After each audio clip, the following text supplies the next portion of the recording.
Okay, we're going to take a look at question 6 from 2012, February. And yes, there used to be 6 essay questions on the bar exam. In fact, there actually used to be 15 back in the 70s.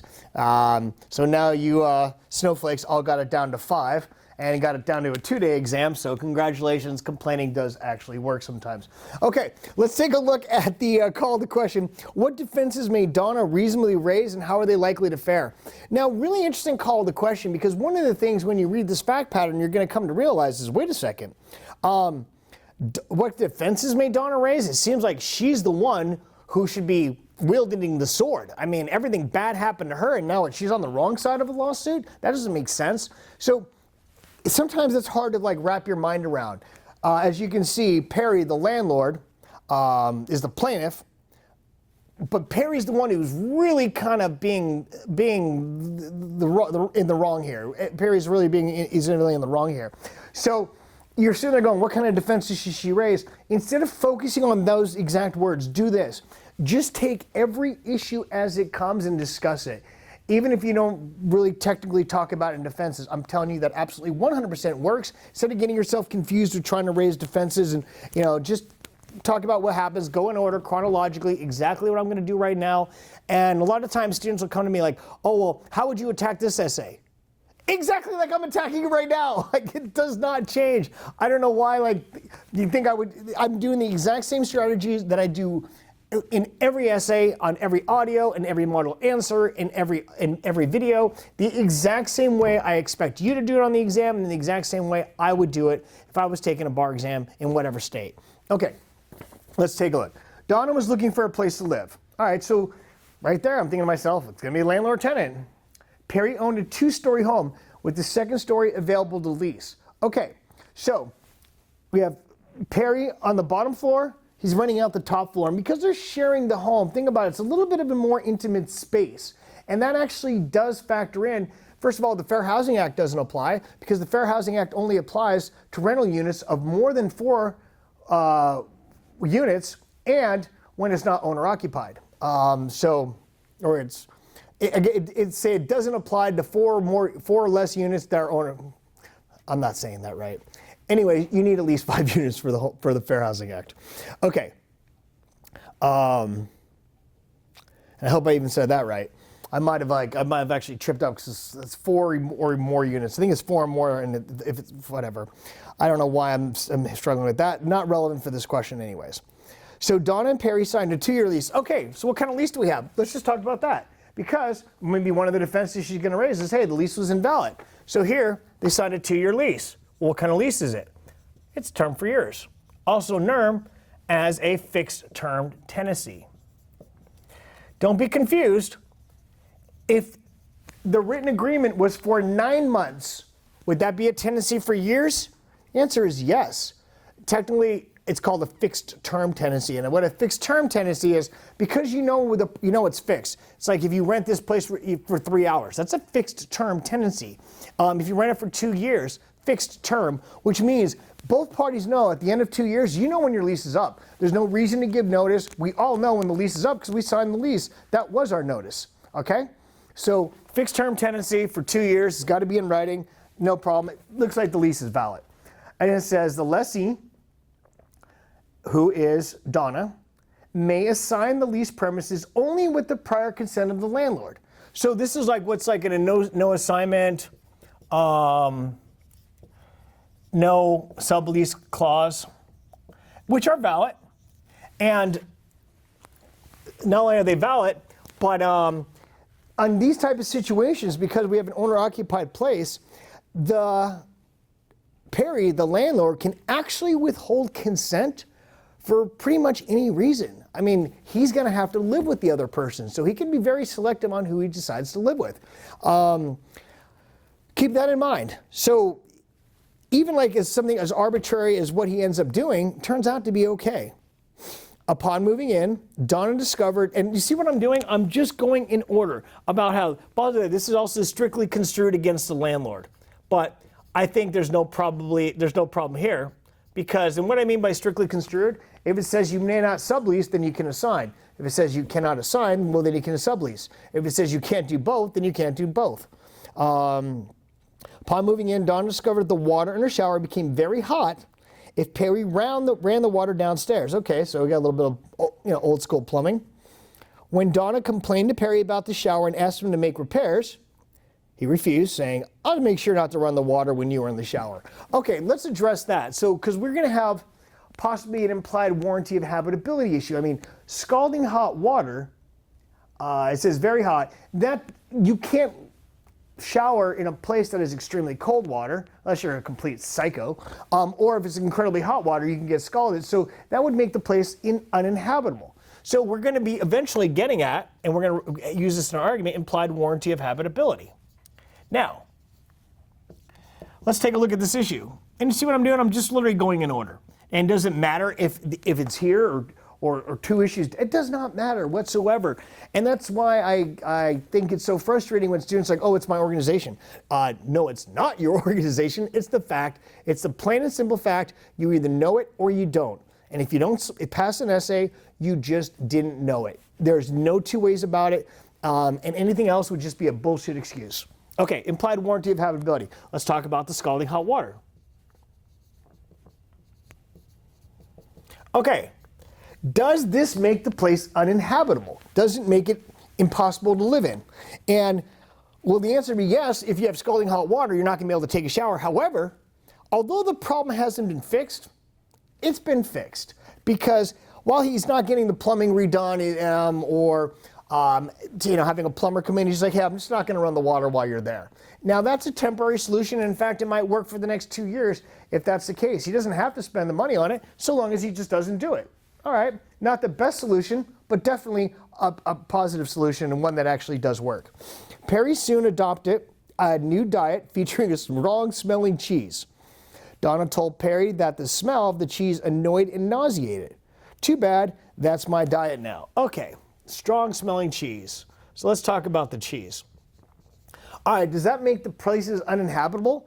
I mean, it makes it uncomfortable. I don't think this is what the legislature had in mind when they ran the habitability code. Because don't forget, the implied warranty of habitability were really for slumlords. Places that had leaking roofs, had rodent infestation, had lack of running water sometimes. Things that really made it uninhabitable, like slumlords. Like think about the projects or really rundown places. I mean, Donald Sterling, who used to own the Clippers up until 2012, he was notorious for a slumlord. He actually made his billions by doing that, by doing certain things like that. Because what could the people do? Who could they complain to? It's not like they could go anywhere. And what's the remedy? They're going to move out? They can't afford to move out. I mean, that's why they live in such a shitbox. So, unfortunately, the implied warranty of habitability had a noble purpose, although it fails in practice. Anyways, the cheese is not something that you would really consider to make the place uninhabitable.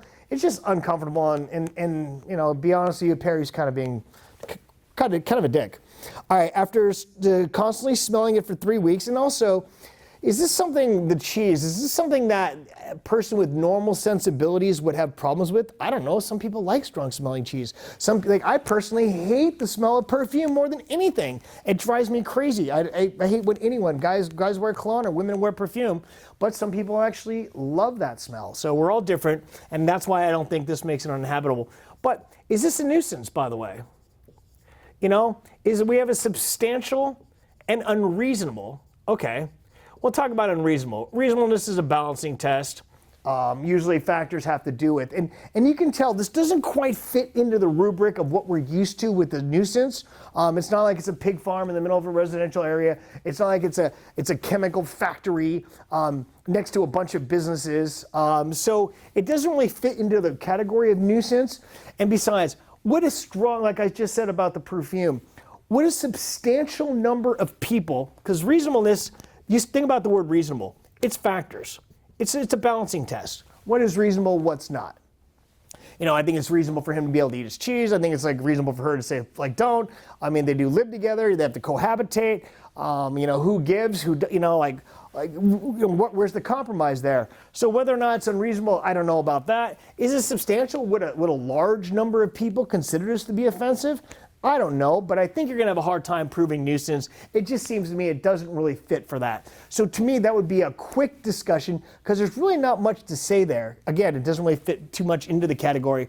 The implied warrant of habitability, to me, seems like something that you would really kind of go into about the scalding hot water, what the solutions are, and what he ends up doing. There's two parts to it as well. Okay. After constantly smelling it for 3 weeks, Donna decided to move out and to assign the lease to a friend who is a wealthy historian. So now we're going to have like possibly an assignment.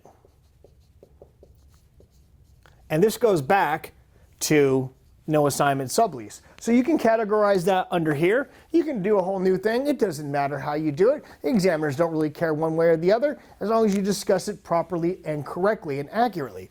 Okay, so don't forget she needs his consent now. And this guy, true to form, you know how, I mean, Perry seems like the worst person to want to live for or live with.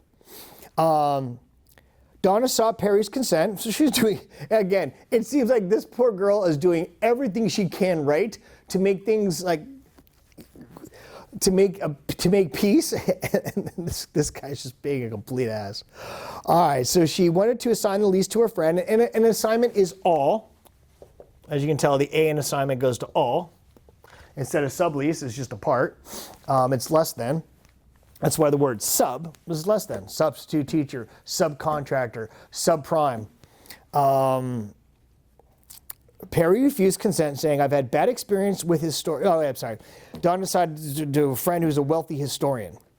Perry refused consent, saying, I've had bad experiences with historians, especially wealthy ones. Okay. I don't know if I even know any historians, let alone wealthy historians. Hell, I don't even know a lot of wealthy people. So wealthy historians, that's a real subgenre of people to hate. So ironically, although it seems pretty absurd, Perry can actually withhold consent for that reason, because you can withhold consent for pretty much any reason under those circumstances. So the assignment is going to be ineffective, all right? Thereafter, every time Donna took a shower, this pastor deliberately ran the water downstairs after saying he's not, and after knowing she's going to be scalding, she's going to get scalded by the water, he continuously runs the water so she gets scalded. So enough is enough now. It's time to go. And you know what? Even though he hasn't thrown her out, he essentially has. And the way I like to explain constructive eviction, it reminds me of a buddy of mine from high school named JP. It's the funniest story in the world. We were all sitting around playing poker one night, and we're like, hey, JP, what happened to that chick that you were dating? Apparently he liked some girl, like there's some girl he liked, and he goes, man, I called her 3 times. She didn't call me back. I said shine. And he literally said it just like that. It was and we as like 6 guys sitting around the table, we just start busting up laughing because essentially he broke up with her or stopped dating her because she stopped returning his phone calls. And that's what a constructive eviction is. You didn't break up with me, but you've ignored me for so long that I have to leave.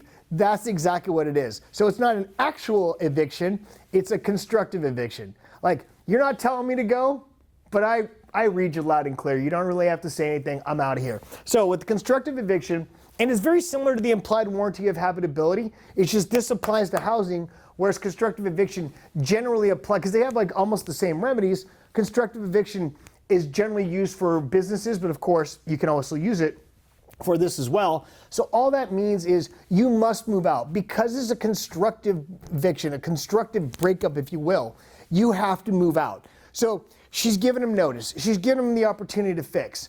And he refuses to do so. And now the next step is, I'm out of here. And she can leave with impunity, meaning she's not liable anymore. She's done. That's it. Not liable for any rent, because she's done all that she could. Just like my buddy did all that he could, and he's not working with her. So we have a constructive eviction.